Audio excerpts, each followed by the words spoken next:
फाल्गुन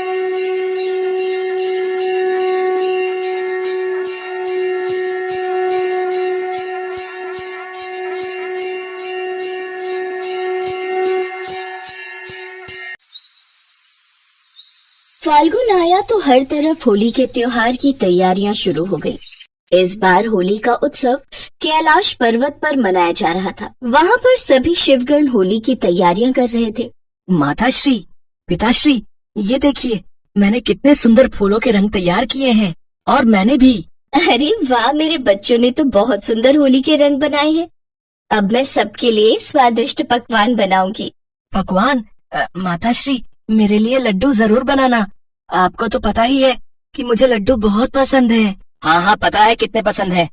सारे लड्डू खुद ही खा जाते हो। लड्डू मेहमानों के लिए बना रहे हैं, तुम्हें सिर्फ 2 मिलेंगे। नहीं, मुझे तो बहुत सारे खाने हैं। माताश्री, मुझे बहुत सारे देना। पुत्र गणेश, पुत्र कार्तिकेय, लड्डू खाने के लिए बनवाने भी तो पड़ेंगे। क्या तुम अपनी माताश्री की सहायता नहीं करोगे? अवश्य पिताश्री। चलिए माताश्री, हम लड्डू बनाने में आपकी सहायता करते हैं। चलो भैया कार्तिकेय।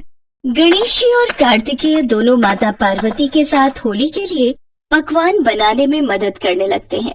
तभी नारद मुनि भी आ जाते हैं। नारद मुनि के हाथ में एक बड़ा कलश था। अरे देवर्षि नारद, आइए आइए, आपके हाथ में ये कलश कैसे?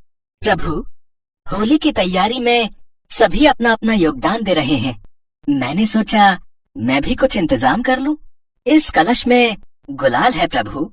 मुझे लगा बिना गुलाल के होली कैसी, इसीलिए मैं गुलाल ले आया। मैंने अपने हाथों से बहुत गहरा गुलाल बनाया है। इसका रंग उतारे नहीं उतरेगा। फिर तो बहुत आनंद आने वाला है प्रभु। मैं तो मस्ती में झूम रहा हूँ। होली आई रे, रंग बिरंगी होली आई रे। होली आई रे, रंग बिरंगी होली आई रे। नंदी ने गुनगुनाना शुरू किया और पीछे पीछे सभी शिवगण भी नाचने लगे। सब तैयारी हो गई। होली का दिन आया और स्वर्ग के सभी देवी देवता कैलाश पर आने लगे। देवी लक्ष्मी भगवान विष्णु जी के साथ, देवी सरस्वती ब्रह्मा जी के साथ, देवराज इंद्र अग्निदेव, चंद्रदेव, वायुदेव, सूर्यदेव आदि। स्वामी, आज तो आपको गुलाल लगवाना ही होगा। आज आप बच नहीं सकते। नहीं नहीं देवी पार्वती, मुझे रंग नहीं लगाना। बस थोड़ा सा, इतना सा। अरे अरे देवी पार्वती, इतना सारा गुलाल, तुमने तो थोड़ा सा कहा था। अब मैं तुम्हें भी गुलाल के रंग में रंग दूंगा। अभी तुम्हें गुलाल में भिगो दूंगा। नहीं नहीं स्वामी, बिल्कुल नहीं। और फिर हंसी ठिठोली के बीच भगवान शिव और माता पार्वती सहित पूरा कैलाश होली के रंग में रंग गया। सब होली खेल रहे थे। किसी को आभास नहीं हुआ कि कुछ दैत्य भी देवताओं के बीच शामिल हो गए। यही मौका है। देवताओं के बीच में रूप बदलकर शामिल हो जाते हैं और ये बेहोश करने वाला रंग सभी देवताओं पर छिड़क देंगे। हाँ हाँ, ये ठीक रहेगा। चलो सब अपनी अपनी मुट्ठी रंगों से भर लो। और देवताओं के बीच में जाकर होली के रंग उड़ाने का विचार किया। पर जैसे ही उन्होंने अपनी मुट्ठी खोलकर रंग उड़ाया, वो रंग फूलों में बदल गया। चारों ओर फूलों की वर्षा होने लगी। सब खुशी से झूमकर फूलों की होली खेलने लगे। तभी देवताओं के रूप में छुपे हुए असुर वापस अपने रूप में आने लगे। अरे, हम सबके बीच दैत्य छुपे हुए थे। अवश्य ये हमारी होली के उत्सव में खलल मचाने आए होंगे। तुम लोग यहाँ क्या कर रहे हो? बताओ, वरना तुम्हें दंड देने में मुझे क्षण भर भी नहीं लगेगा। अब हे भोले भंडारी, हमें क्षमा कर दो, हमें क्षमा कर दो। हमसे भूल हो गई, हमें बचा लो। प्रभु, हमसे भूल हो गई, हमें जाने दो प्रभु। आज होली का उत्सव है। होली भाईचारे का प्रतीक है और त्योहार के अवसर पर मैं भी नहीं चाहता कि तुम्हें दंड दिया जाए। इसलिए आज मैं तुम्हें क्षमा कर रहा हूँ। जाओ, इसी क्षण वापस लौट जाओ। महादेव, आपकी जय हो। महादेव, आपकी जय हो। भगवान शिव पहले ही पहचान चुके थे कि असुर होली खेलने के लिए शामिल हो चुके हैं, इसलिए उन्होंने ही यह सारी लीला रची थी। असुर भगवान शिव की जय बोलते हुए वापस चले जाते हैं। महादेव, यूं ही नहीं आपको भोलेनाथ कहा जाता है, आप दैत्यों को भी क्षमा दान दे देते हैं। यही आपकी सबसे बड़ी सर्वश्रेष्ठता है। आपने बिल्कुल उचित कहा ब्रह्मदेव, यही तो महादेव की प्रमुखता है। अरे होली खेलने के बीच वो कलश तो हम भूल ही गए, जिसमें मैं विशेष रंगों से गुलाल तैयार करके लाया था। देवी पार्वती, वो कलश कहाँ है? देवर्षि नारद, उस कलश का रंग तो हमने अपनी पिचकारी में भर लिया, अब आप नहीं बचने वाले। आपने ही तो कहा था कि ये ऐसा रंग है जो कभी नहीं उतरेगा। अब आप कैसे बचोगे देवर्षि? बच्चे आपको रंग कर ही मानेंगे। आपका खुद का बनाया रंग आपको खुद ही लग जाएगा। नहीं नहीं बाल गणेश, बाल कार्तिकेय, देखो ये रंग बहुत गहरा है, मुझे मत रंगना। सब खूब जोर से ठहाका लगाकर हंसे। सबने खूब होली खेली। हर तरफ रंगों की फुहार थी, खुशियां ही खुशियां। पूरा आसमान होली के रंगों से भर गया। सभी देवी देवता भगवान शिव और माता पार्वती के साथ कैलाश पर्वत पर खूब होली खेलकर अपने अपने धाम वापस लौट जाते हैं।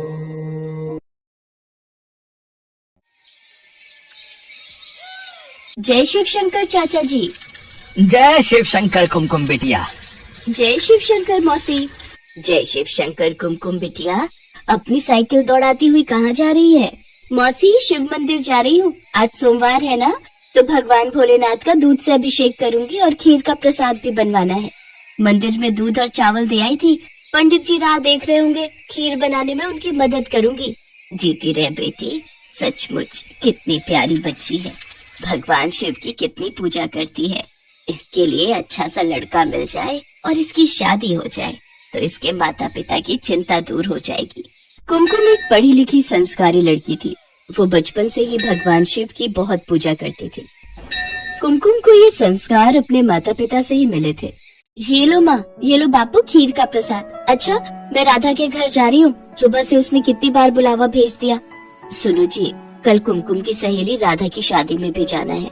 कुमकुम अपनी सहेली के घर चली जाती है, पर उसके पिता का चेहरा उदास हो जाता है और वो फूट फूट कर रोने लगते हैं। सुनो जी, अगर आप ऐसे रो दोगे तो मुझे भी रोना आएगा। क्या आपको भगवान शिव पर भरोसा नहीं है? वो हमारी कुमकुम को कुछ नहीं होने देंगे, उन पर भरोसा रखो। कुमकुम का जन्म भगवान शिव के आशीर्वाद से ही हुआ था, फिर भला वो उसे कुछ कैसे होने देंगे? हम सब तो ईश्वर की संतान हैं। हमारी कुमकुम तो भगवान शिव की बेटी है। वो उनकी इतनी पूजा पाठ करती है तो वो उसे उसका फल अवश्य देंगे। हमने बचपन से ही भगवान शिव के प्रति कुमकुम की आस्था को जगाए रखा है। हमारी बेटी अल्पायु नहीं, दीर्घायु है। पर सोमलता, पंडित जी के कहे अनुसार हमारी पुत्री की कुंडली में भारी संकट है, जिससे उसकी... बस और कुछ मत बोलो। मुझे भगवान शिव पर पूरा विश्वास है कि वो हमारी कुमकुम को प्रत्येक संकट से बचाएंगे। 20 वर्ष की आयु में कुमकुम के जीवन पर एक भारी संकट की आशंका थी। कुमकुम की कुंडली में भी कुछ ऐसा ही लिखा था, जिस कारण उसके माता पिता सदैव चिंता में रहते थे। सब लोग राधा की शादी में पहुंचते हैं। मौसी जी, अब तो मेरी भी शादी हो रही है। आप कुमकुम के लिए भी एक अच्छा लड़का ढूंढकर इसे ब्याह दो। नहीं, मुझे शादी नहीं करनी। मैं अपने माँ बापू को छोड़कर कहीं नहीं जाऊंगी। बेटियां तो पराई होती है कुमकुम, उन्हें अपने माता पिता का घर छोड़कर अपने ससुराल अपने राजकुमार के साथ जाना ही होता है। ठीक है, मेरे लिए कोई राजकुमार आएगा तो मैं चली जाऊंगी, ठीक? इस बात पर वहाँ खड़े सब लोग हंस देते हैं और कुमकुम भी खूब हंसती है। कुमकुम की माँ अपनी बेटी के चेहरे पर शादी के लिए खुशी देख रही थी, पर कहीं न कहीं वही डर फिर से था। राधे की शादी हो जाती है। कुछ दिनों बाद गांव की एक बस अमरनाथ यात्रा पर जा रही थी। कुमकुम के माता पिता ने उसके चाचा चाची के साथ अमरनाथ यात्रा पर जाने की आज्ञा दे दी। 2 दिन बाद कुमकुम का जन्मदिन था। इसी चिंता में उसके माता पिता भगवान भोलेनाथ का ध्यान कर रहे थे। उधर कुमकुम अपने चाचा चाची के साथ अमरनाथ की यात्रा के लिए चढ़ाई आरंभ करती है। हाँ कुमकुम, थोड़ा पहाड़ से किनारे से हटकर चलो। ठीक है चाचा। चाची जी, आपको ठंड तो नहीं लग रही? मेरे पास एक गर्म स्वेटर और है, दूं? हाँ दे ही दे। और कहीं चाय मिल जाए तो थोड़ी देर बैठकर चाय पी लेते हैं। ठीक है, तुम दोनों यहाँ बैठो, मैं सामने कैंप से चाय लाता हूँ। कुमकुम के चाचा चाय लेने के लिए चले जाते हैं। कुछ देर बाद वो आगे की यात्रा तय करते हैं। रात हो रही थी। कुमकुम के चाचा चाची और कुमकुम एक कैंप में रात गुजारने के लिए रुक गए। कुमकुम, जन्मदिन की ढेर सारी मुबारक। आज तुम्हारा जन्मदिन है और तुम पूरे 20 बरस की हो गई हो। जीती रहो बेटी, भगवान शिव तुम्हें लंबी आयु प्रदान करे। शुक्रिया चाचा जी, शुक्रिया चाची जी। चाचा जी, मैं थोड़ी देर आसपास घूम लूं? ठीक है बेटी, पर ज्यादा पहाड़ के किनारे पर मत जाना। कुमकुम आसपास का वातावरण देखने लगती है। अमरनाथ पर बसे पहाड़ बहुत सुंदर लग रहे थे। बर्फानी गुफा बस कुछ ही दूरी पर थी। कुमकुम ओम नमः शिवाय का जाप कर रही थी। हे शिव शंकर, आज आपके आशीर्वाद से मैं आपके परम धाम अमरनाथ की यात्रा कर रही हूँ। आज मेरे जन्मदिन पर मुझे आशीर्वाद दो भगवान। अगली सुबह कुमकुम और उसके चाचा चाची आगे का रास्ता तय करते हैं। ऊंचे ऊंचे पहाड़, नदियां देखकर कुमकुम का मन बहुत खुश हो रहा था। तभी कुमकुम का पैर पहाड़ के किनारे से फिसल जाता है और वो चिल्लाती हुई नीचे खाई में गिर जाती है। उसके चाचा चाची का रो रो कर बुरा हाल था। अरे, अब कोई मेरी बच्ची को बचाओ। हे भोलेनाथ, मैं भैया भाभी को क्या जवाब दूंगा। हे शिव शंभू, आज कुमकुम बिटिया का जन्मदिन है। भैया भाभी को जिस बात का डर था, अगर वो बात सत्य हो गई तो आप पर कौन विश्वास करेगा भगवान। कुमकुम तो आपकी बहुत पूजा करती है, आप पर बहुत विश्वास करती है। उसने अभी इस दुनिया में देखा ही क्या है। भगवान उसे बचा लो, उसे कुछ नहीं होना चाहिए। भैया, इतनी खाई में गिरकर बचना मुश्किल है। अब तो भोलेनाथ ही कोई चमत्कार कर सकते हैं। सुरक्षा कर्मियों की टीम ढूंढ रही है और अभी तक लड़की का कुछ पता नहीं है। पुलिस भी आ गई है, लड़की को तलाश कर रही है। सब लोग कुमकुम को तलाश रहे थे पर वो कहीं भी दिखाई नहीं दे रही थी। उधर कैलाश पर्वत पर माँ पार्वती भगवान शिव से बोली, प्रभु, कुमकुम आपकी बहुत भक्ति करती है, उसे जीवन दान दीजिए, उसकी रक्षा कीजिए। अपनी समाधि से उठिए, अपने नेत्र खोलिए प्रभु। आपकी पुत्री कुमकुम इस समय विपदा में है। वो आपके दर्शनों के लिए अमरनाथ यात्रा पर आई है, इसलिए उसके विश्वास को टूटने मत दीजिए। उठिए प्रभु, उठिए। देवी पार्वती के पुकारने पर भगवान शिव अपने नेत्र खोलते हैं। देवी पार्वती, आप तो जानती हैं, जो भी भक्त सच्चे हृदय से मेरी पूजा और भक्ति करते हैं, मैं उनके जीवन के सारे संकट दूर कर देता हूँ। जो भी भक्त मेरी शरण में आता है, उसे मैं कोई कष्ट नहीं होने देता।